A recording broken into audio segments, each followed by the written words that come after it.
Hey guys, thank you for coming back for one of my videos. This is another video. I know I haven't uploaded in quite a while. It's been a week, I think 2 weeks maybe. Uh, but I'm not gonna lie to you. I just lack the motivation. That's one of my biggest flaws internally, lack of motivation. But this is a video that I'm very interested. I was just about to watch it myself, and I want to basically give my opinion and sort of understand this.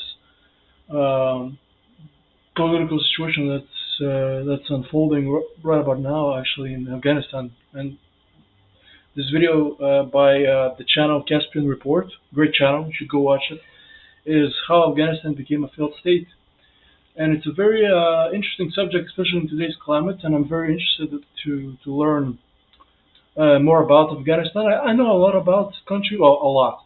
Yeah, I don't want to sell myself too much, but I know that the Soviets were in first in the 80s, and then afterwards they left, and then the country fell under Taliban control, and then the Americans came 2001, and then they were there for 20 years, and now they're out, and now the Taliban's are back in. So I want to understand, and I know that it was like 80-90% of the world's opium comes from Afghanistan. I know that.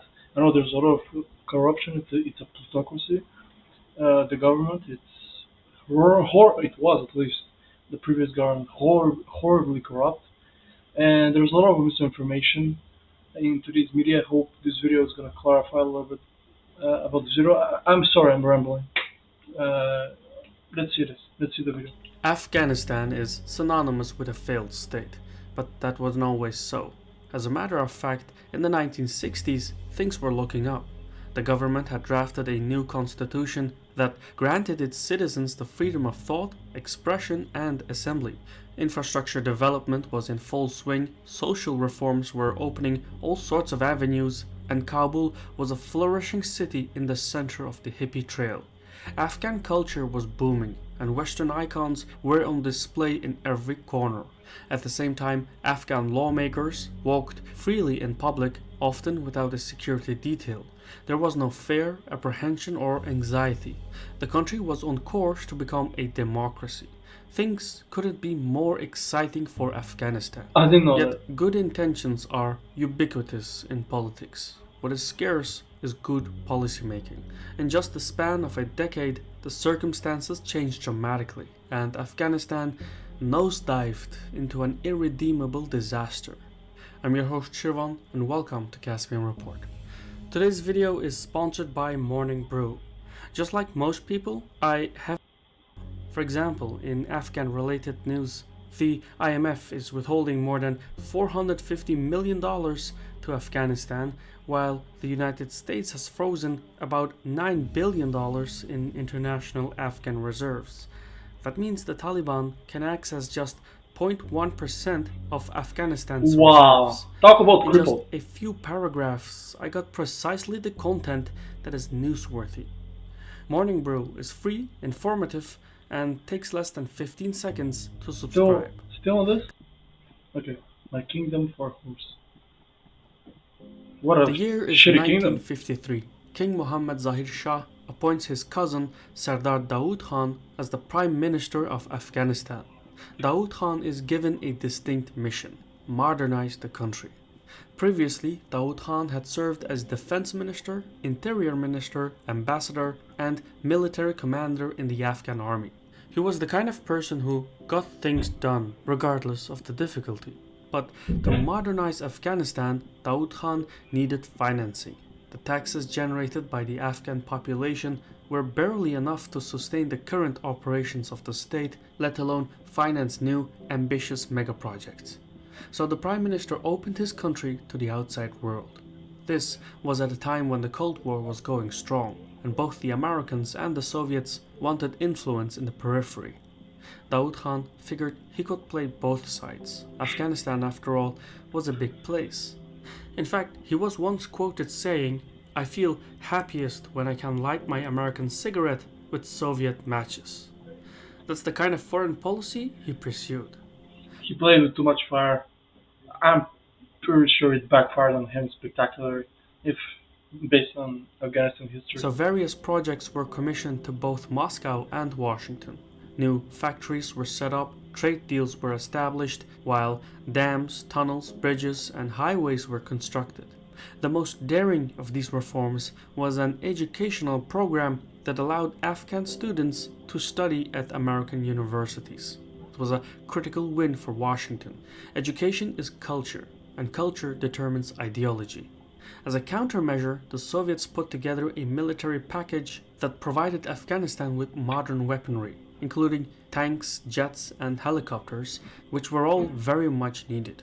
You can't have a modern state without a modern army, after all. Mm. However, to balance the American educational program, Kabul entered into a military partnership with Moscow, where Afghan officers would receive their training in the Soviet Union. Thus, in the 1970s, while Afghan technocrats were educated according to American curricula, Afghan officers were trained in the Soviet Union. It was a discrepancy He's splitting his country's ideology in two, which is a huge mistake. So you have all your technocrats studying under a democratic ideological regime, and then you have all your military studying under a communistic authoritarian regime. I mean, it's horrible. Don't do that. Or if you're gonna do it the other way around. You know, your military you should. that would later come to haunt Afghan politics. Yeah, no shit. Meanwhile, back at home, Daoud Khan was pushing cultural boundaries, specifically the emancipation of women. He challenged the religious establishment and carefully construed a social revolution that allowed for a secular way of life. Women began entering the workforce as doctors, teachers, and government employees. By 1963, a decade had passed since Daoud Khan assumed office. Under his watch, the responsibilities of the state had ballooned, forcing the government to take on an ever-growing number of technocrats. However, when relations with Pakistan turned sour, King Mohammad Zahir Shah intervened to ease tensions. Daoud Khan relinquished power, and what happened next was remarkable. Zahir Shah issued a new constitution that granted his people freedom of expression and assembly while limiting his own authority.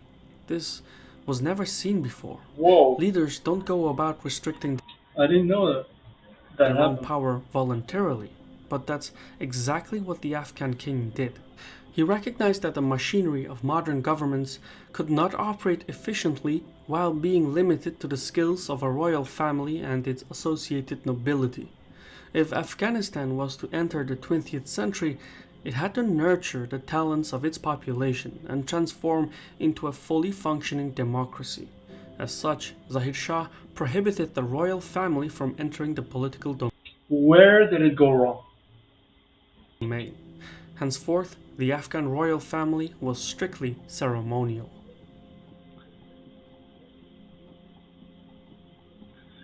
In my opinion, what he did was insane. In a sense that I never expected for an Afghani leader, for a king, to give up his power uh, so easily. To be honest, I think it was a mistake. Then again, we'll learn more about the history. This is just my preconceived opinion on the 6 minutes we just listened to. If you're going to give up your power as king, your absolute monarchy of power, you should give it up when your country is stabilized. You cannot give it up just before your country stabilizes, because then it will be utter turmoil. And then if you want to intervene and save your country, or you have an idea to modernize it, well, you don't have the power to do anything about it. You should modernize your country, stabilize it, and then give up the power. Don't give up the power before doing any of that, because then the people will be like, well, why are you going to listen to you? You give up your power, and then you're like, yeah, fair enough. And then it's all. You're done. As soon as the new constitution entered into force, political prisoners were freed, independent newspapers sprang up, and a Supreme Court was established. Most importantly, a new parliament was set up, which was freely elected in 1964. All these swift reforms allowed Afghanistan to transform itself organically. In the ensuing years, foreign goods entered the Afghan market, including American jeans, Italian pasta, Dutch bicycles, French perfumes, etc.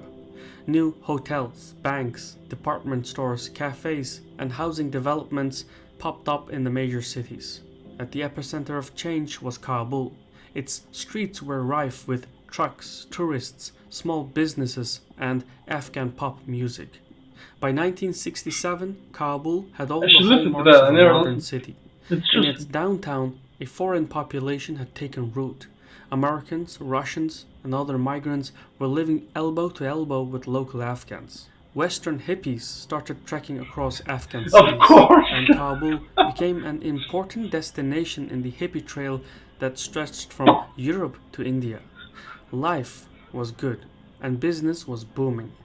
By 1970, Afghan high schools were pouring out graduates, girls and boys. In Kabul, women took a liking to Western fashion, while nightclubs popped up that served liquor to foreigners and Afghans Okay, alike. what the hell happened The then? social fabric of Afghan culture was changing. I knew nothing about this history actually. By the way, this is super new because the only image I have of Afghanistan is a shithole, just deserts and a destroyed country basically. From the photos that are shown on TV, I haven't you know read upon its history, but this is extremely interesting, and I want to know what happened in the span of 60 years, how it went from being this rising democracy in many ways, which is insane to me because I've never heard. Whenever you hear about the Middle East, is always we're trying to give them the democracy, but they don't want it. They've never had it in their in their history, so uh, this is extremely interesting. And much of the change was inspired by America and Europe. It seemed like a fairy tale, and it was. The rural population was still living by their traditional customs. Only the urban areas were undergoing this transformation, Oh, and okay. even there, not everything was as it seemed. A sinister seed was growing underneath the surface. You see, since the mid 1950s, hundreds of Afghan officers had studied military sciences in the Soviet Union. Their curricula, however, went beyond military subjects and included Marxist Leninist Yeah, of course. ideology.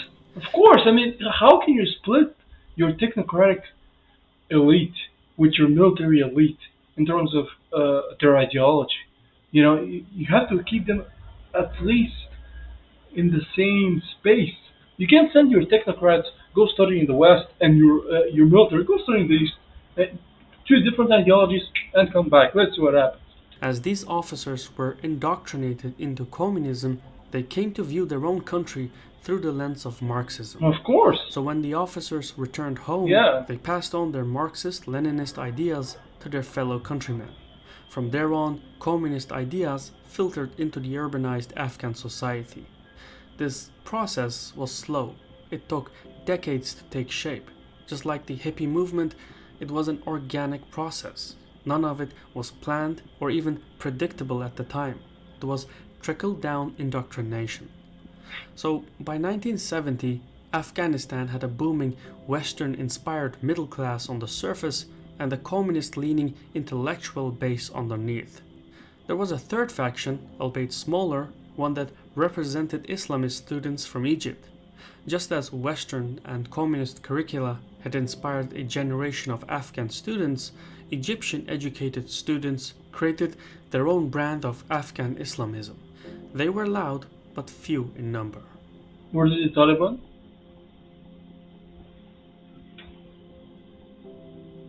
By 1973, social life in Kabul was gushing with conflicting ideas.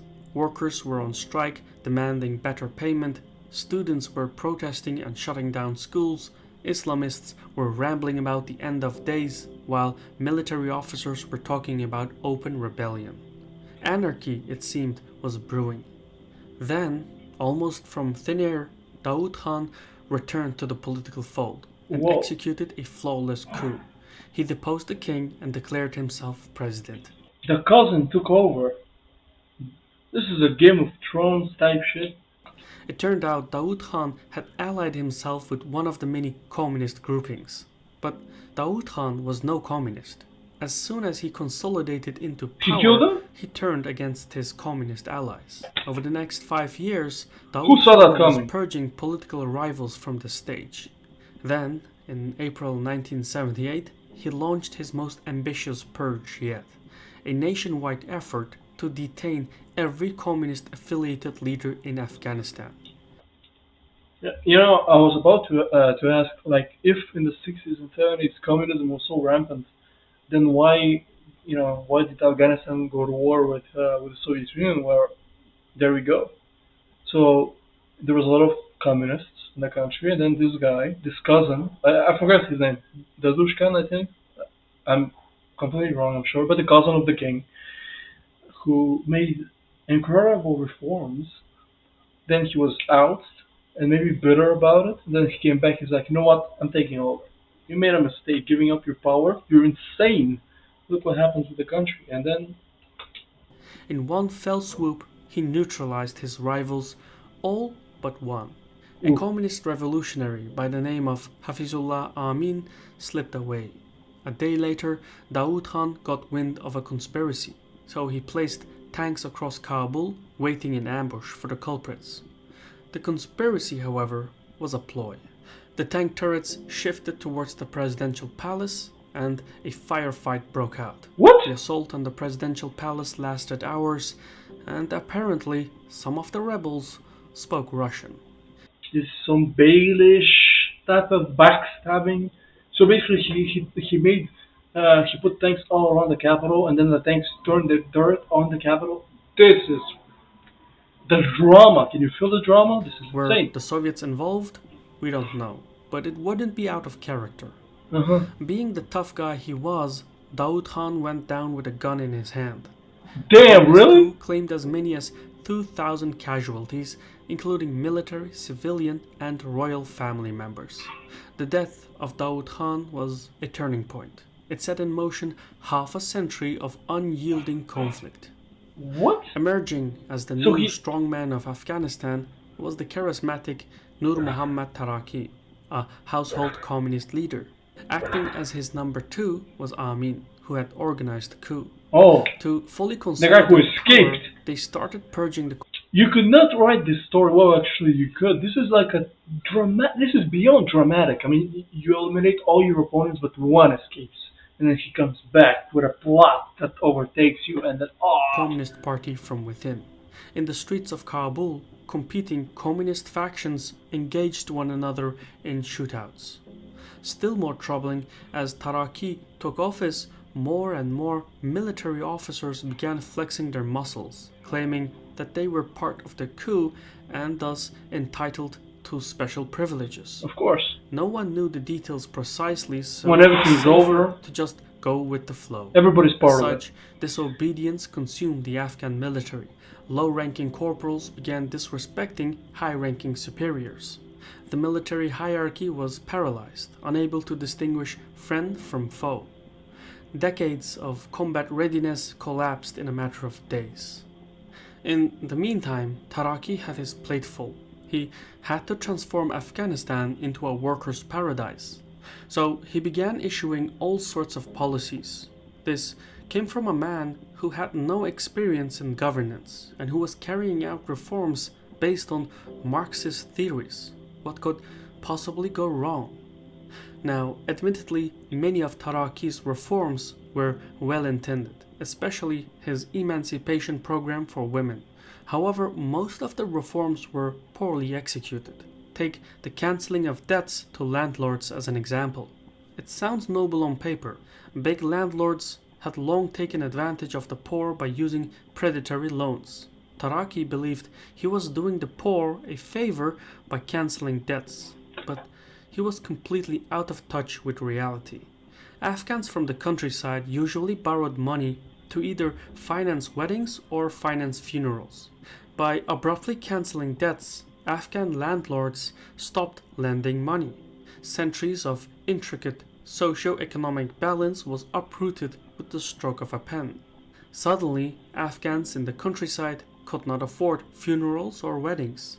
inappropriate policymaking was hurting daily life in rural Afghanistan. A decree on land ownership destroyed traditional forms of water management, leaving the countryside more arid than before. Land reforms resulted in mass crop failures, and the scarcity of resources turned communities against one another. Now, by tradition, the Afghan nobility, not the government, had catered to the needs of the rural population. Thus, by going after the rich, the Taraki government took away the rights of the poor without providing a supplementary system. So basically, this guy is a good guy, quote unquote, but he's a horrible politician. Which, I mean, it's the old, sentiment that good people don't make good politicians. You have to be. I mean, you could be a good guy and a good politician, but Whereas before, the being a socio-economic good reforms person had doesn't not equate to a affected good rural politician. communities, now, with the communist programs, millions of Afghans were left feeling ashamed and dishonored. Protests erupted across the country, and the communist leadership kept producing one disaster after another.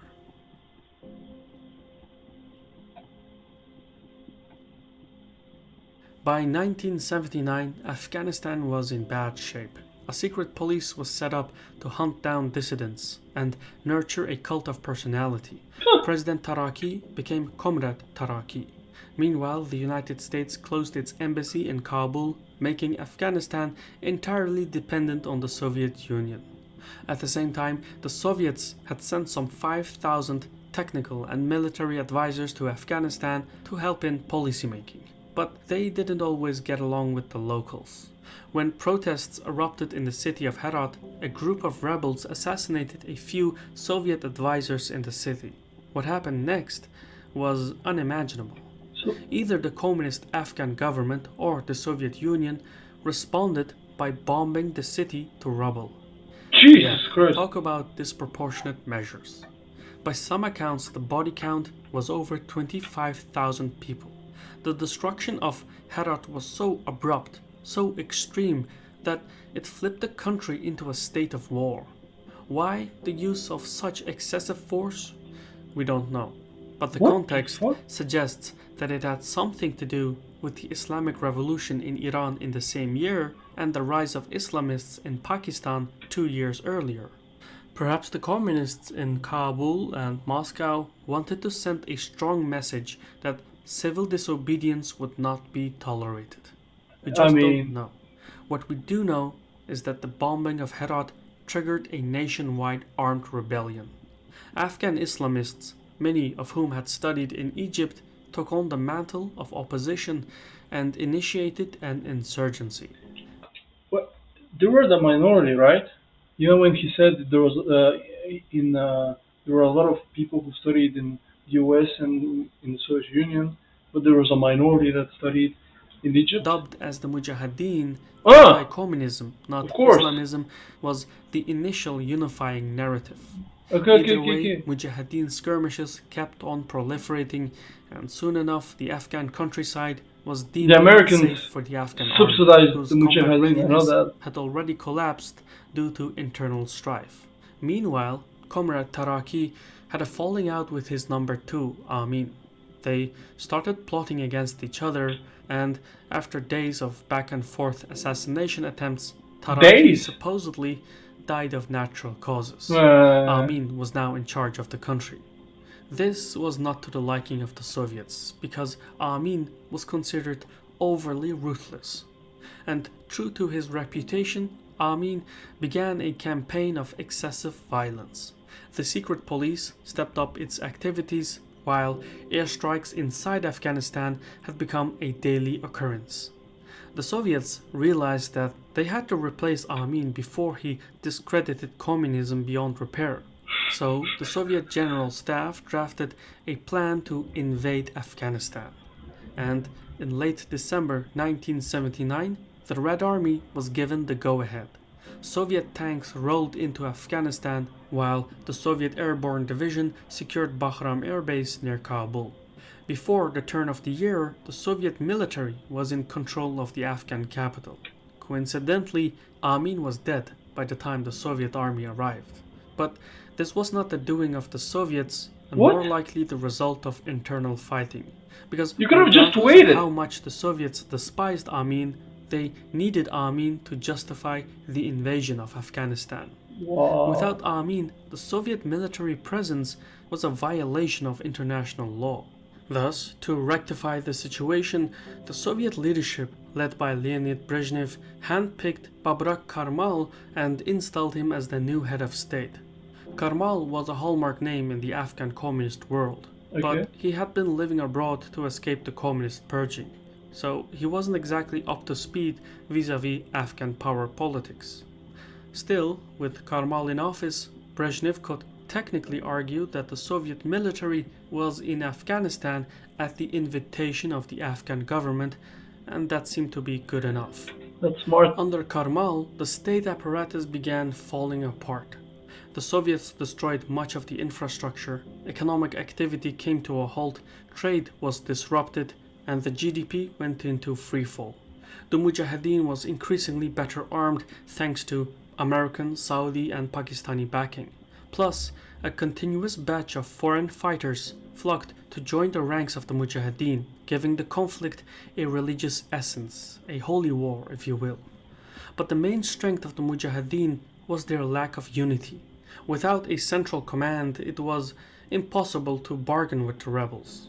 Instead of just one conventional army, the Soviets fought dozens of militias with distinct tactics and strategies. The new Must be Soviet a nightmare. leadership, led by Mikhail Gorbachev, realized the situation was irredeemable, so he devised a ferocious policy to depopulate the Afghan countryside. It was an incomprehensibly ruthless strategy. More than 1 million people died in the first year, and millions more fled abroad. The exodus changed the Afghan identity to its core.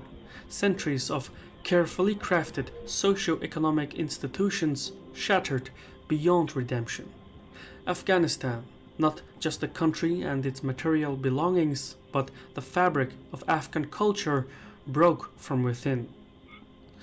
Afghan policymakers had tried their hand at a game of geopolitical chess. They tried playing the superpowers simultaneously. What they got was a failed state. Both the powerful and weak paid the price a thousandfold. Because when a game of chess ends, the king and pawn go into the same box. I've been your host Shirvan from Caspian Report.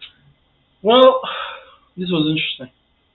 I thought this video was gonna be more modern about what happened, you know, but this was really interesting because this was the foundation, and this gave me a lot of information I didn't have previously about Afghanistan, and it's so interesting.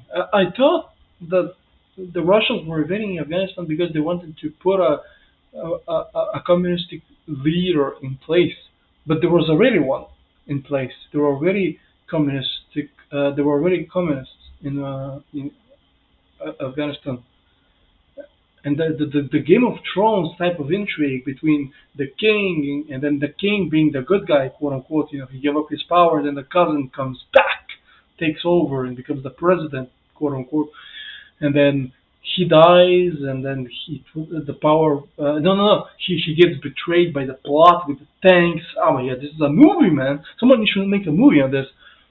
Uh, but this was really good. It was really informative. Again, Caspian Report, you guys. Go react to them. This is a great channel. And yeah, I'll see you guys in the next video. Thanks for listening. See ya.